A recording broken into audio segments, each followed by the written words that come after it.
We now come to Prime Minister's questions. Clive Jones. Question number 1, Mr. Speaker. Prime Minister. Mr. Speaker, yesterday evening, Royal Air Force Typhoons successfully conducted strikes against Houthi military targets in Yemen in a joint operation with our US allies. This action was in line with long-standing policy of the UK government to defend freedom of navigation in the Red Sea after Houthi attacks fuel regional instability and risk economic security for families in the UK. Mr. Speaker, I'm pleased to say that all UK aircraft and personnel returned safely, and I pay tribute to the professionalism and bravery of all our servicemen and servicewomen. The Defence Secretary, Mr. Speaker, is making a statement immediately after PMQs. Mr. Speaker, can I congratulate Prime Minister Mark Carney on his election in Canada? Our two countries are the closest of Commonwealth allies, partners and friends, and we will work together to deepen our economic relationship to benefit working people here in the UK. Mr. Speaker, may I also congratulate everyone across the House, including members of this House and the Press Gallery, who ran marathons in London and Manchester. In particular, the Honourable Member for Gordon and Buchan for the fastest run of any female MP. And, of course, the Shadow Justice Secretary, who I'm reliably informed is still running.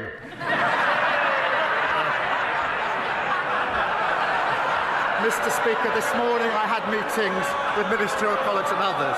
In addition to my duties in this House, I shall have further such meetings later today. Clive Jones. Thank you very much, Mr. Speaker. I'd like to associate myself with the remarks of the Prime Minister about the professionalism of our armed forces and also congratulate Mark Carney on being elected as Prime Minister of Canada. And also everybody who took part in the London Marathon. Both my daughters have done it. It's something I can't do anymore, sadly. Later today, Mr. Speaker, I'm introducing a bill to guarantee Parliament has the final say on any trade deal, including any agreement with President Trump. This isn't new. It's exactly what Labour promised to do in an official policy paper put forward in 2001. I'm asking this government to keep its promise. Currently, members of Parliament have no vote. They have no voice on trade deals. So, will the Prime Minister... Order. I think you're on a marathon yourself. I think the Prime Minister may have got a bit. Prime Minister. Well, Mr. Speaker, can we extend our congratulations to his daughters for running the marathon? In relation to trade deals, the government retains the right, obviously, to strike trade deals, delivering growth, jobs and opportunities for working people. We clearly set that out in our manifesto. That's exactly what we're doing. Parliament, as he knows, does have a well-established role in scrutinising and ratifying these deals. He knows that was strengthened under the last Labour government, as he references. Dan Tomlins. Thank you, Mr. Speaker. There's going to have to be a coming together of Reform and the Conservative Party in some way. A deal, a pact or a merger. These aren't my words, Mr. Speaker, but those of the most senior Tory in elected public office in the country, the Mayor of the Tees Valley. So if senior Tories are plotting it, the Leader of the Opposition won't deny it, doesn't that mean that the only way for us to stop this plot is to vote Labour? Well, it's no need to answer you, no responsibility for any part. Right, let's move to the Leader of the Opposition, Kemi Badenoch. Thank you, Mr. Speaker. On Monday, the Prime Minister's Safeguarding Minister admitted on the floor of the House that there was a cover-up of the child rape gang scandal. Does the Prime Minister think we should expose this cover-up? Mr. Speaker, this is obviously a serious issue. I oversaw the first grooming gang prosecution, which was in Rochdale more than a decade ago. There is a contrast here because the Leader of the Opposition, when she was Minister for Children, Women and Equalities, never raised this issue in the House in 3 years. Mr. Speaker, the Shadow Home Secretary held 352 external meetings during 20 months. How many were on this issue? Not one.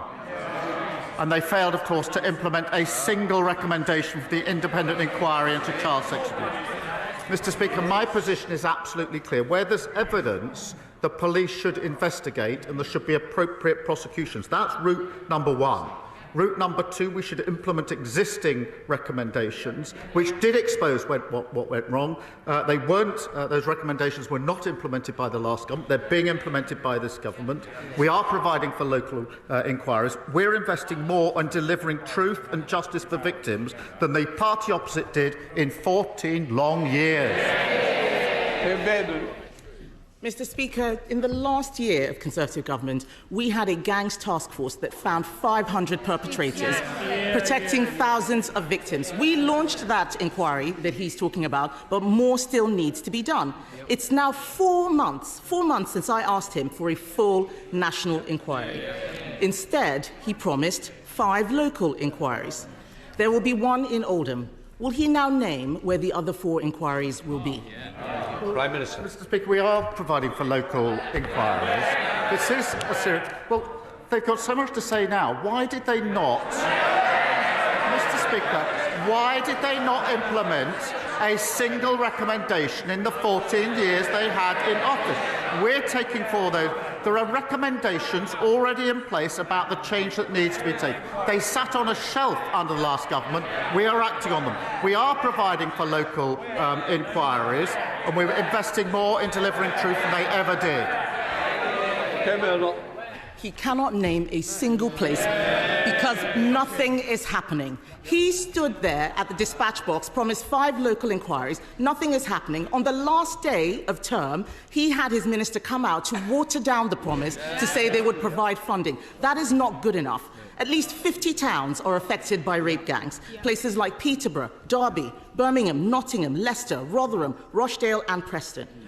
Is he dragging his heels on this because he doesn't want Labour cover-ups exposed? Mr. Speaker, I spent 5 years prosecuting this case. Mr. Speaker, I was the prosecutor that brought the first case. And when that file was brought to my attention, Mr. Speaker, I noticed that one of the defendants had not been prosecuted previously. Far from covering up, I asked for that file so that I could have a look at it.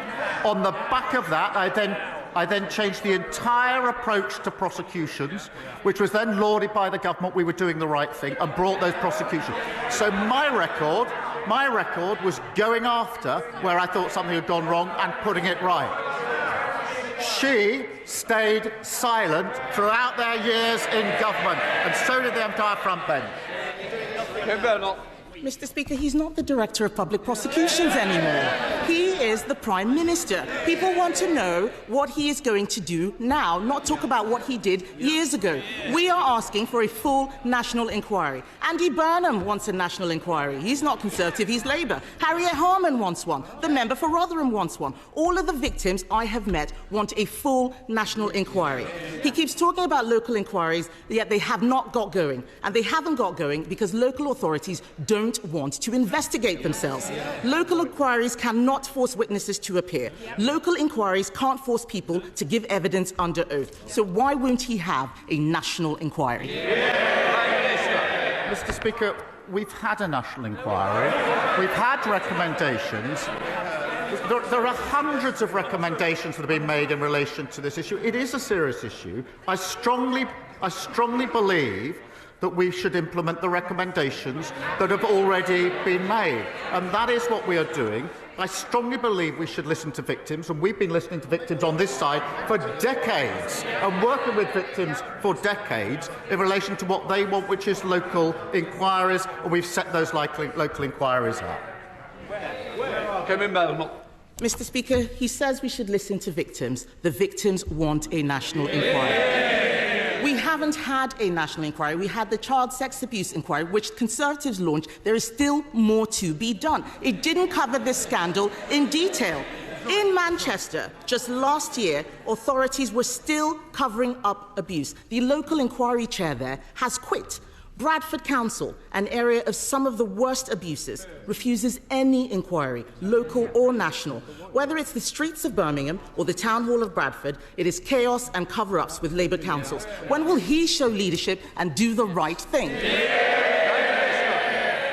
The right thing is to implement the recommendations that we've got, which is what they palpably failed to do in government. The right thing to do is to have the national inquiries that we need, which is what the victims want. The right thing to do is to invest in our criminal justice system so we can bring people to justice. They've absolutely collapsed the criminal justice system.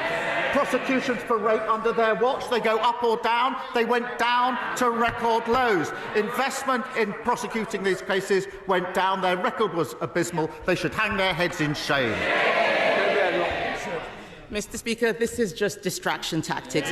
He hasn't read the recommendations, because if he had read the recommendations, he would know none of them would tackle this issue. The fact is, if I were standing where he is, we would have had a national inquiry months ago.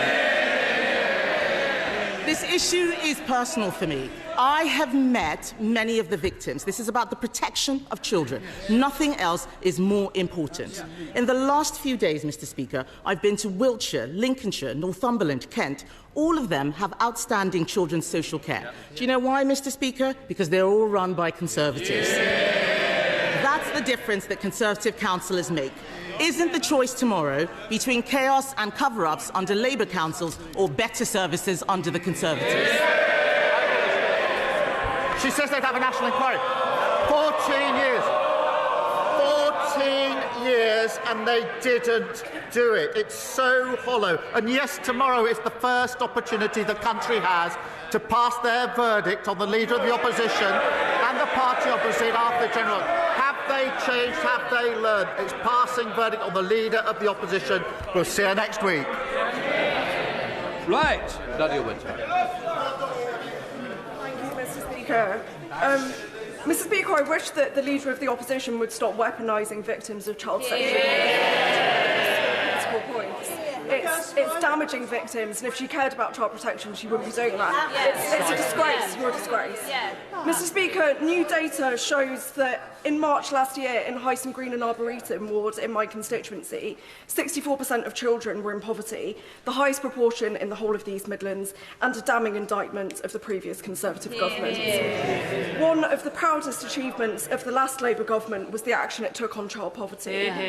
Can the Prime Minister confirm that this Labour government will do everything in its power to eliminate child poverty, and that its task force has not ruled out abolishing the two-child benefit limit, the single most cost-effective way to pull children out of poverty? Minister. Well, she's absolutely right to raise the disgraceful record of the previous government, which saw an extra 900,000 children in poverty. I'm proud of Labour's record in reducing child poverty, which is what we do in government, and the task force is exploring every lever to reduce child poverty.